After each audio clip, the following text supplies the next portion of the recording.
In case of genetics, एक बहुत important topic है प्रोबेबिलिटी।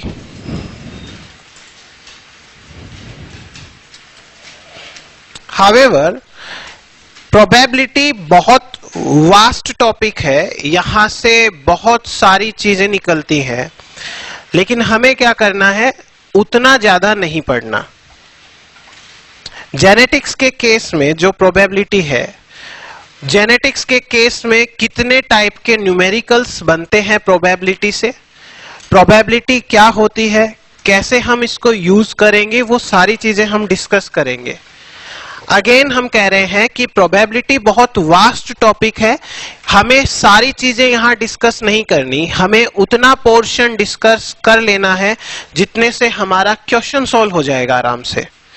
तो कुछ इंपॉर्टेंट पॉइंट्स हैं यहाँ पे, कुछ चीजें ध्यान में रखनी है, कुछ चीजें निकालनी है, छोटी छोटी कैलकुलेशंस करनी है और हम आराम से प्रोबेबिलिटी कर सकते हैं। ठीक है इतना? सी, सबसे पहले बेसिक्स के साथ स्टार्ट करते हैं। प्रोबेबिलिटी का लिटरल मीनिंग क्या होता है? प्रोबेबिलिटी का लिटरल मीनिंग होता है कि कोई भी एक इवेंट के रिपीट होने के चांसेस क्या है, एक इवेंट के रिपीट होने की फ्रीक्वेंसी क्या है। हमारे पास में जो सैंपल दिया हुआ होगा, हम उस सैंपल में एक बार एक प्रपोर्शन निकालेंगे, इंपॉर्टेंट प्रपोर्शन, और जो भी प्रपोर्शन हम निकाल लेंगे, हम मान के चलेंगे उसी प्रपोर्शन के अकॉर्डिंग अब ये रिपीटेशन होगा बार बार इस इवेंट का। क्लियर है?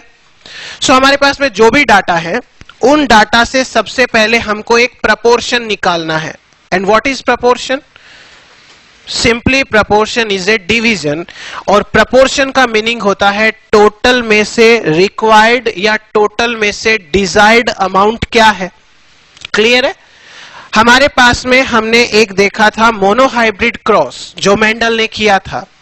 सो in case of monohybrid cross, Mendel ने जो जो कंडीशंस मानी थी, दो पेरेंट होने चाहिए, दोनों होमोजाइगस होने चाहिए, दोनों एक दूसरे के अपोजिट होने चाहिए, तो F1 जनरेशन के अंदर एक हेट्रोजाइगोट बनता है कैपिटल T स्मॉल t।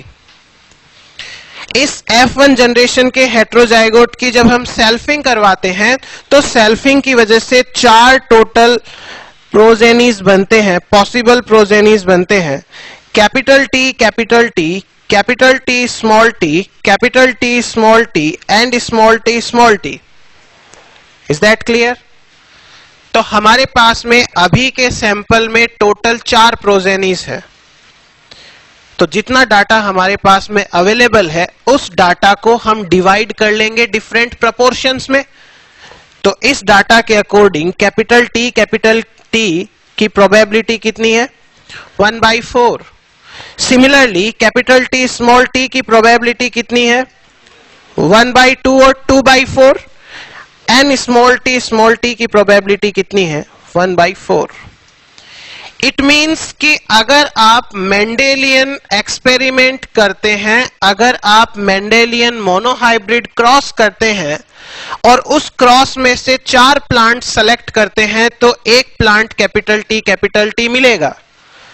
तो हमारा जो प्रपोर्शन है वो हमारे गिवन सैंपलिंग से एक बार के लिए फिक्स हो गया। इसका यह भी मीनिंग निकलता है कि अगर आप 4 प्लांट्स लेंगे तब तो एक कैपिटल T मिलेगा। आपने 8 प्लांट्स लिए हैं तो 2 कैपिटल T मिलेंगे। आपने 12 प्लांट्स लिए हैं, 12 प्लांट्स लिए हैं, तो आपको 3 कैपिटल T मिलेंगे। जैसे जैसे सैंपल जिस प्रपोर्शन में बढ़ेगा, उसी प्रपोर्शन के अंदर हमारा डिजायर्ड इवेंट है वो भी बढ़ेगा। तो कैपिटल T जो है वो 1/4 के रेशियो में हर बार बढ़ता चला जाएगा। This is known as probability. So what is probability? Probability is the frequency of repetition. So genetics के केस में सिंपल सा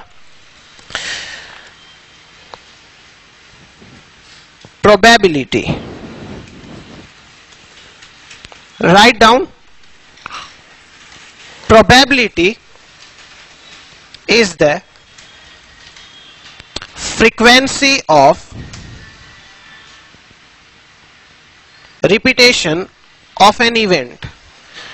Probability is the frequency of repetition of an event. एक इवेंट के रिपीट होने की फ्रीक्वेंसी क्या है? जैसे मोनोहाइब्रिड क्रॉस के अकॉर्डिंग एक प्लांट के टॉल बनने की फ्रीक्वेंसी है 3/4, तो हर 4 में से 3 प्लांट्स टॉल होंगे, जो हमने देखा था पहले. क्लियर इतना? नाउ ये जो प्रोबेबिलिटी है, इट डिपेंड्स अपॉन 2 फैक्टर्स.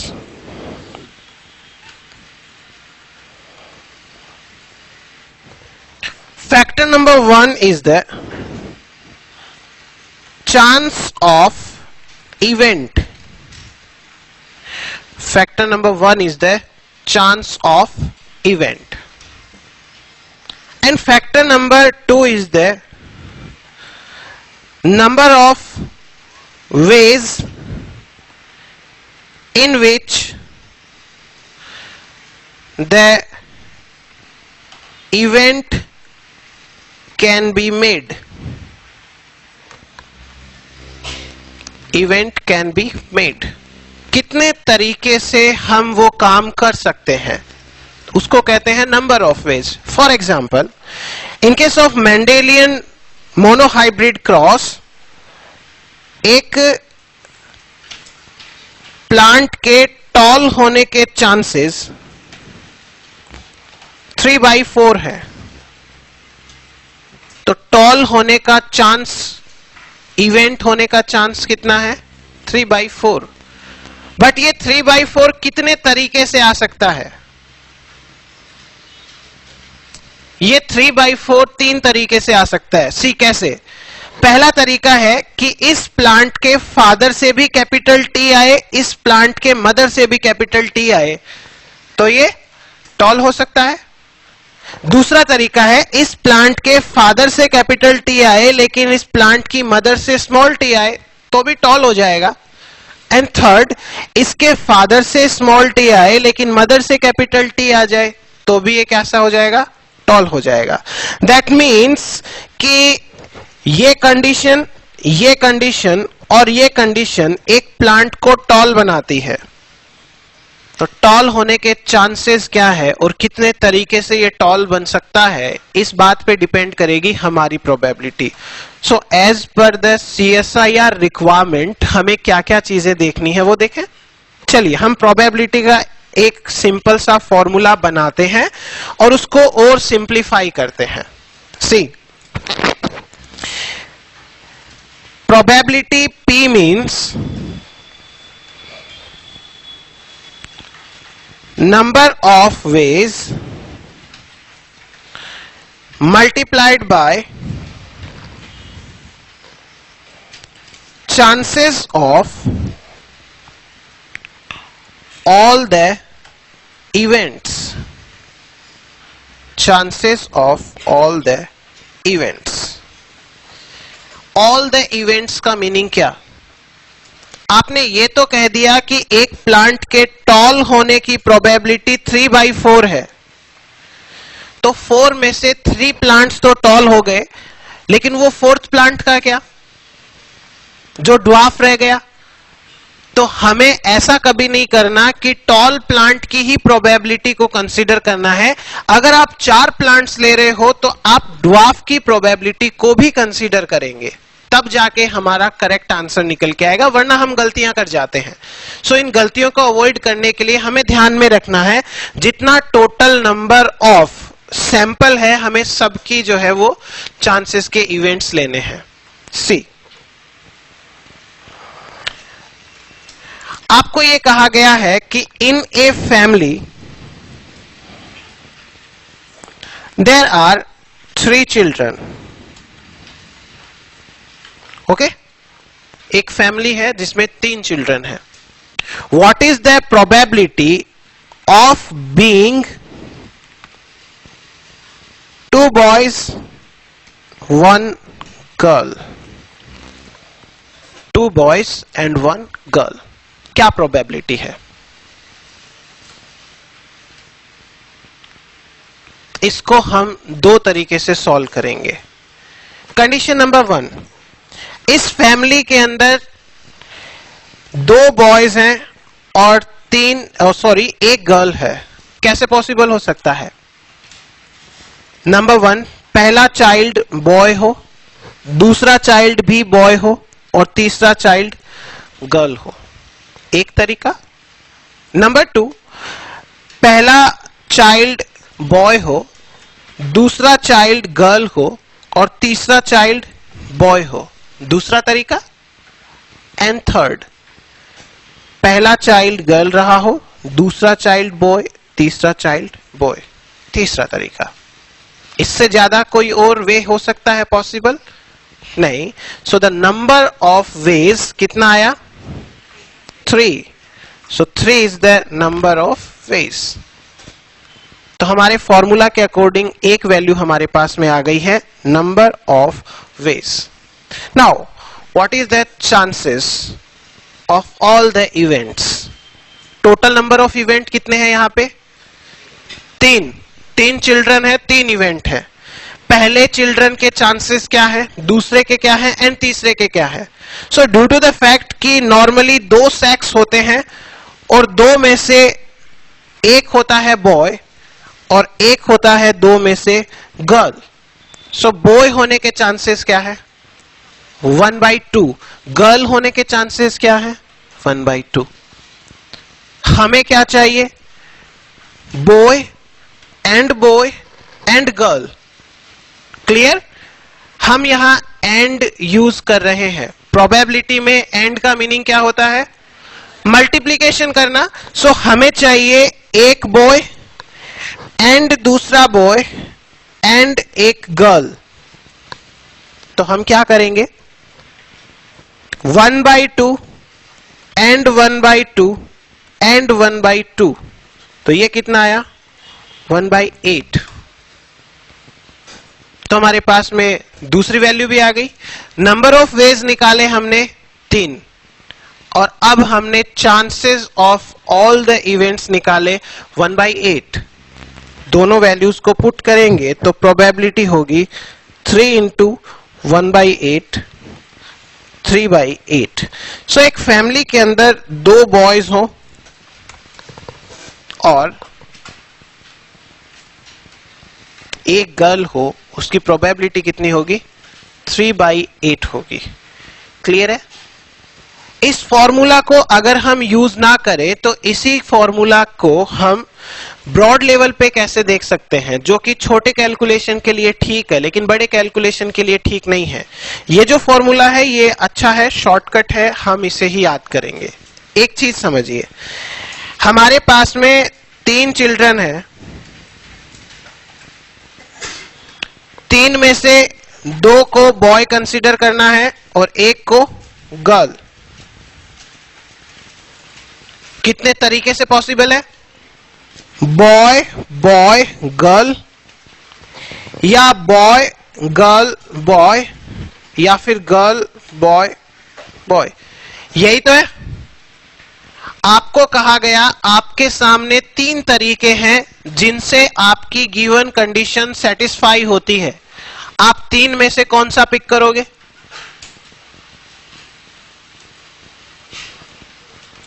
कोई भी। हमें अल्टीमेटली सेटिस्फाई करना है कि out of 3 children there are 2 boys and 1 girl. How can it be possible? So it can be possible in these 3 ways. So आपको क्या पिक करना है? आइदर दिस कंडीशन और दिस कंडीशन और दिस कंडीशन। तीनों में से एक पिक करोगे तो ठीक है। हम कह रहे हैं आइदर दिस और दिस और दिस। और का मीनिंग क्या होता है? एडिशन करना, प्लस करना। तो पहला जो सेट है हमारा, पहला जो तरीका है, इस पहले तरीके के अंदर बॉय होने की प्रोबेबिलिटी कितनी है? चांसेस कितने हैं? 1/2। एंड गर्ल होने की प्रोबेबिलिटी, चांसेस 1/2 एंड बॉय होने की चांसेस 1/2।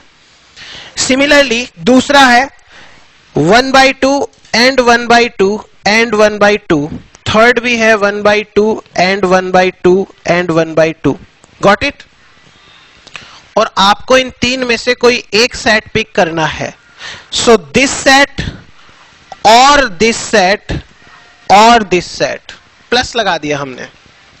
देखिए जरा 3/8 आता है क्या आंसर?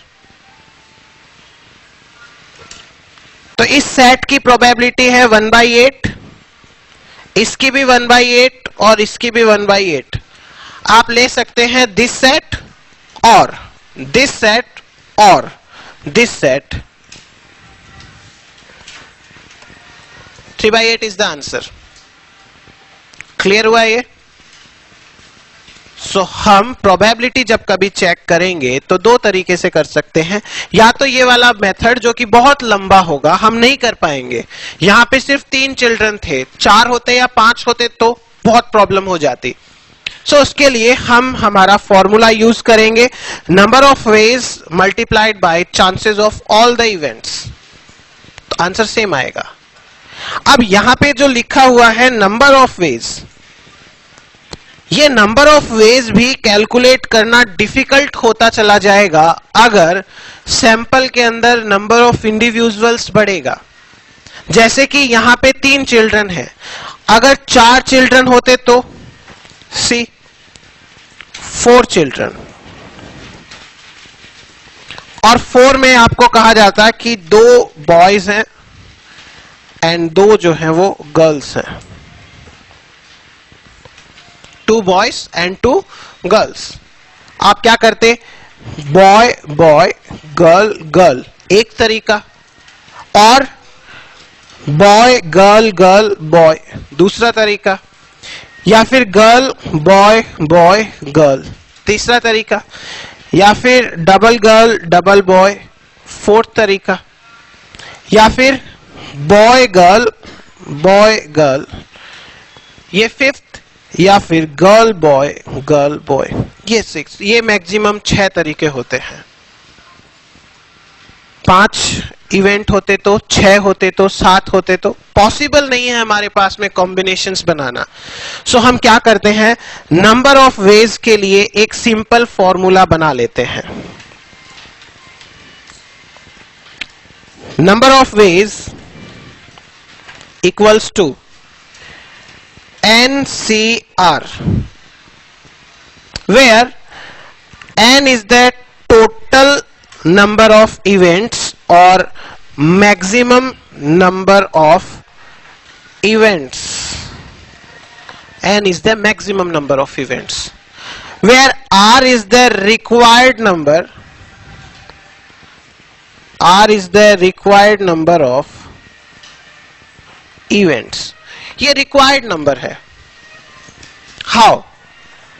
सी, एनसीआर को अगर हम सिंप्लीफाई करेंगे तो it means n factorial divided by r factorial multiplied by n minus r whole factorial. Factorial का मीनिंग होता है जिस भी नंबर के आगे फैक्टोरियल हो उस नंबर को आप अप टू 1 मल्टीप्लाई करते जाएंगे रिवर्स मैनर में. Suppose 10 factorial, it means 10 into 9 into 8 into 7 into 6 into 5 into 4 into 3 into 2 into 1. 4 factorial, it means 4 into 3 into 2 into 1. 15 factorial, 15 into 14 into 13 into 12 into 11 and so on. तो factorial का मतलब होता है जो number दिया हुआ है उस नंबर से लेकर 1 तक आप उसको मल्टीप्लाई करिए. क्लियर? अब हमको ये फॉर्मूला यूज करना है. हाउ? आपको कहा गया कि एक फैमिली के अंदर 4 चिल्ड्रन है, तो मैक्सिमम कितने इवेंट हुए इस फैमिली में? 4. तो n की वैल्यू कितनी हुई? 4 हुई. इसमें से कहा गया कि 2 are boys and 2 are girls. तो आपका रिक्वायर्ड वैल्यू इन दो में से कोई भी एक है. आप चाहे तो 2 बॉयज ले लीजिए, चाहे 2 गर्ल्स ले लीजिए. सी, NCR equals to 4C2 equals to 4 का factorial divided bye 2 factorial multiplied bye 4 minus 2 का होल फैक्टोरियल। आप रिक्वायर्ड नंबर में किसी को भी सेलेक्ट करेंगे तो आपको नीचे टोटल में से उसको माइनस करना पड़ेगा, दूसरा ऑटोमेटिक सेलेक्ट हो जाएगा। पहले हम इसको सॉल्व करते हैं। 4 फैक्टोरियल की वैल्यू हो गई 4 into 3 into 2 into 1 divided bye 2 factorial हो गया 2 into 1 multiplied bye 4 minus 2 2 into 1। अब आराम से हम ये काम कर सकते हैं। तो नंबर ऑफ वेज आए हमारे पास में 6। यही तो था हमारे पास में। समझ में आया ये? ओके, पुराना वाला एग्जाम्पल देखते हैं। एक फैमिली के अंदर 3 चिल्ड्रंस है, तो मैक्सिमम इवेंट्स कितने हुए? 3। 3 में से 2 बॉयज हैं और 1 है girl. Now what? NCR equals to 3C। R की वैल्यू क्या ले? 2 और 1, कुछ भी ले लो, कोई फर्क नहीं पड़ता। 1 लेके देखते हैं। 1 में हम करेंगे तो 3 factorial divided by 1 factorial multiplied by 3 minus 1 factorial. तो 3 माइनस 1 करेंगे तो 2 फैक्टोरियल आ गया। 2 अपने आप इंक्लूड हो गया। बाहर 2 ले लेते तो अंदर है 1 बन जाता, बाहर 1 ले लिया तो अंदर 2 बन रहा है। तो हम रिक्वायर्ड इवेंट के अंदर दोनों में से किसी को भी ले सकते हैं। सो 3 फैक्टोरियल की वैल्यू हो गई 3 into 2 into 1 divided by 1 factorial की value 1 multiplied by 3 minus 1 2 into 1। That's it. तो टोटल 3 वेज पॉसिबल हैं। क्लियर हुआ? ये नंबर ऑफ वेज निकालने का तरीका है NCR, where n equals to the maximum number of events and R equals to the required number of events। चलिए एक न्यूमेरिकल सॉल्व करके देखते हैं। यहाँ पर in case of a given family there are 5 children, out of which 3 are boys and 2 are girls. In this case, what is the probability of being 3 boys?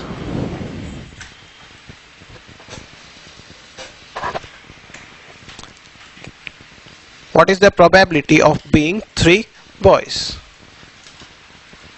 Probability का formula है आपके सामने, number of ways multiplied by chances of all the events. Go for it.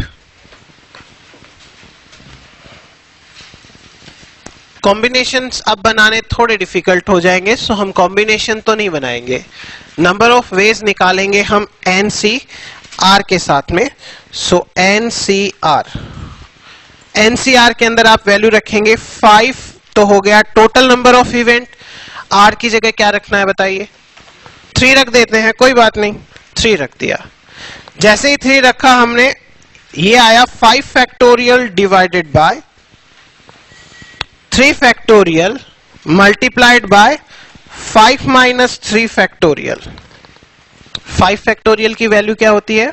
5 into 4 into 3 into 2 into 1 divided by 3 into 2 into 1 and 5 minus 3 2 into 1।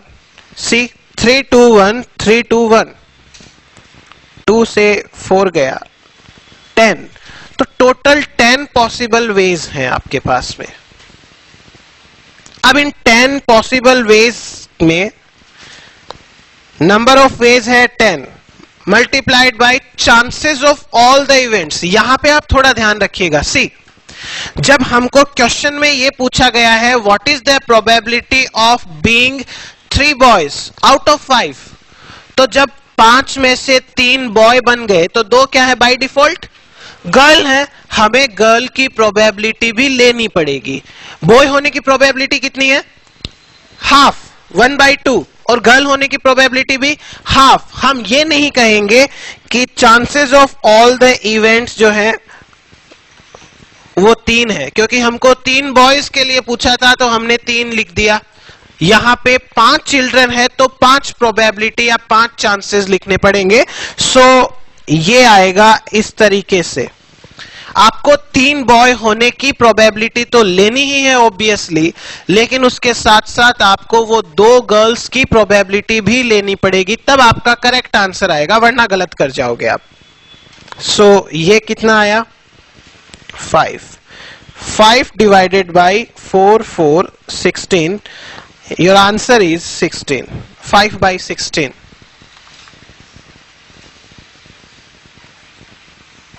समझ में आया? ये थोड़ा सा प्रैक्टिस करेंगे पूरा समझ में आएगा। कुछ भी डिफिकल्ट नहीं है इसके अंदर। जो क्वेश्चन की लैंग्वेज बोले जा रही है वैसा वैसा आप नोट डाउन करते जाइए और आप आंसर निकाल लोगे आराम से। चलिए हम कल वाला अपना वो लेते हैं न्यूमेरिकल। आपको कल लिखवाया था एक, कुछ बताइए मेरे को क्या लिखवाया है।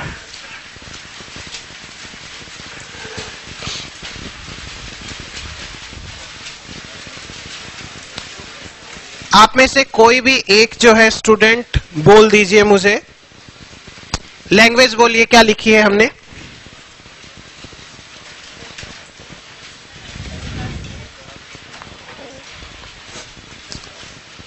क्या लिखा है बोलिए। In an experiment of Mendel. देखिए अब जब हमने किसी साइंटिस्ट का नाम ले लिया है, इसका मतलब रिजल्ट्स वही यूज करने हैं जो उस साइंटिस्ट के निकले थे। हमने ये नहीं कहा कि इन एन एक्सपेरिमेंट, हमने कहा in the experiment of Mendel. तो मेंडल के रिजल्ट्स क्या आए थे? मेंडल के रिजल्ट थे कैपिटल टी की probability 1/4, capital T small T की प्रोबेबिलिटी 2/4, स्मॉल टी की प्रोबेबिलिटी 1/4, टॉल होने की प्रोबेबिलिटी 3/4 एंड ड्वार्फ होने की प्रोबेबिलिटी 1/4। सो जब हम बोल चुके हैं मेंडल का एक्सपेरिमेंट है तो हमें अब मेंडल के एक्सपेरिमेंट के रिजल्ट लेने हैं। Next line please. 4 प्लांट्स लिए हैं हमने, तो टोटल चांसेस कितने हैं? 4। Next, what is the probability of being 3 tall and being 1 a dwarf? ये लिया है, ठीक है। कैसे पॉसिबल है? 4 प्लांट्स हैं, 3 टॉल हो 1 ड्वार्फ हो, या फिर ऐसी कंडीशन हो कि 2 टॉल हो 1 ड्वार्फ हो फिर 1 टॉल हाथ आ जाए हमारे, या फिर इस तरीके से हो सकता है या इस तरीके से हो सकता है। ये 4 तरीके ही तो पॉसिबल है कि पहले 3 प्लांट है, टॉल आए 1 ड्वार्फ आए, पहले 2 टॉल आए 1 ड्वार्फ आए फिर टॉल आए, फिर पहले 1 टॉल आए फिर ड्वार्फ आए फिर दोनों टॉल हो, या फिर पहला ड्वार्फ हो बाकी के 3 टॉल हो। ये 4 चांसेस हैं, 4 तरीके हैं, 4 वेज हैं। बट हमें इस तरीके से नहीं निकालना है, हमें हमारा फॉर्मूला यूज करना है। So number of ways equals to NCR। N की वैल्यू क्या है? 4, C, R की वैल्यू क्या रखनी है? जो भी रख सकते हो आप, 3 या 1 कोई फर्क नहीं पड़ेगा। 4 factorial divided by 3 factorial, 4 minus 3 का whole factorial, when in next 4 factorial equals to 4 into 3 into 2 into 1, so 3 factorial equals to 3 into 2 into 1, bracket के अंदर 4 into 3 है तो 1 फैक्टोरियल इज 1. Now what?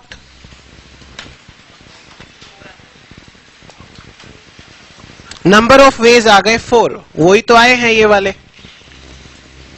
4, तो नंबर ऑफ वेज आ गए. अब formula कहता है कि number of ways probability equals to number of ways 4 multiplied by chances of all the events. All the events का मतलब टॉल के चांसेस भी और ड्वार्फ के चांसेस भी. एग्जैक्टली टॉल 3 है तो हम टॉल होने के चांसेस 3 बार यूज करेंगे, और ड्वार्फ 1 है तो ड्वार्फ होने का चांस हम 1 बार यूज करेंगे. और हमें चाहिए क्या? Tall and tall and tall and dwarf, यानी हमें एंड यूज करना है, दैट मीन्स मल्टीप्लीकेशन.